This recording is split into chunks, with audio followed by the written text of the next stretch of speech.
Over the past 10 years of doing genealogy research, I have downloaded hundreds of documents onto my computer, and the state of those files is a bit of a mess. In this video, I'm going to show you how I took my files from this state to this one in less than an hour. Come on, let me show you how I did it.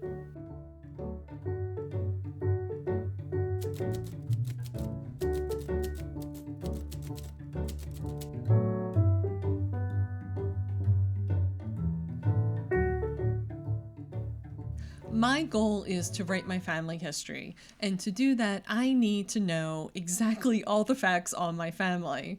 In the last video, I showed you how I made a basic outline using AI, and if you didn't watch that video, check it out.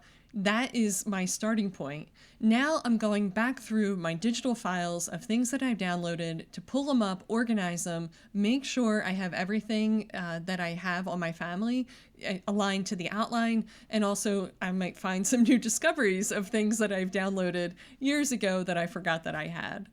My goal with this organizational system is to have every document I have on each ancestor in chronological order so I can easily compare it to what I'm creating in terms of my outline.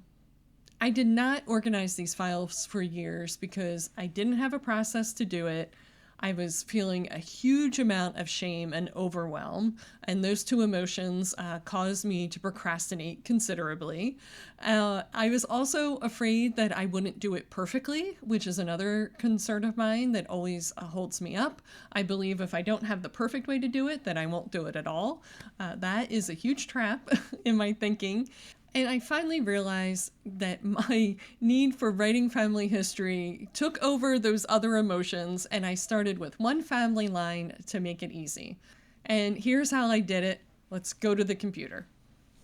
So first I picked one family line to start with, and I'm starting with my Wilmer family line.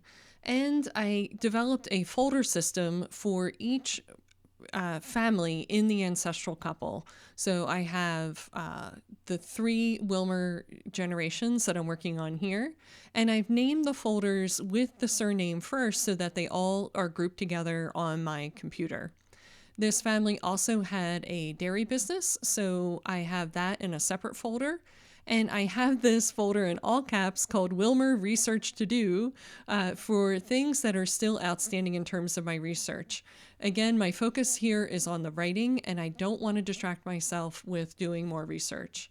In this folder of the research to do, I have the DNA matches, which is an ongoing project as new DNA matches come up. I have my history and research guide for the area where they lived, which was Montgomery County. And I have the 2 research projects, which are finding out John Wilmer's parents. I called it the mystery parents, and finding out about John Wilmer's military service. He was 20 years old when the Civil War broke out, and my feeling was that he should have served, but I have not been able to find proof that he served. After searching the 1863 federal draft list, the 1862 state draft list, the conscientious objectors list for the state, and, militia records also. So I just, again, think it's odd that he didn't serve in the war, but we'll see if I can figure that out, and if he didn't serve, if I can figure out the reason why. Now, all I'm doing is taking things from the messy side of my files and dragging them over to these folders. If the files relate to another family line, I leave it alone for now and stay focused on the one family line I am doing. I don't want to be stuck in organizational purgatory, constantly tidying up my files. My focus, again, is on writing family history, and I just need to know what documents I already have to work with. Now, here is the moment of truth. After dragging these files into my folders, let me start organizing them and see what I have. I go ahead and rename everything with a name, date, and type of record format. I do this so that I have a timeline of the essential documents for each person and that everything is uniquely named for that person. I know this doesn't make sense, but one of the things I did consistently was just download a document, like such as the census, and I would just call it 1920 census. I didn't say who it was for or who was in it or anything, and that was not good. I have a lot of 1920 censuses and a lot of censuses saved on my computer where I have to go back and open it up and figure out why I saved it and who's in it.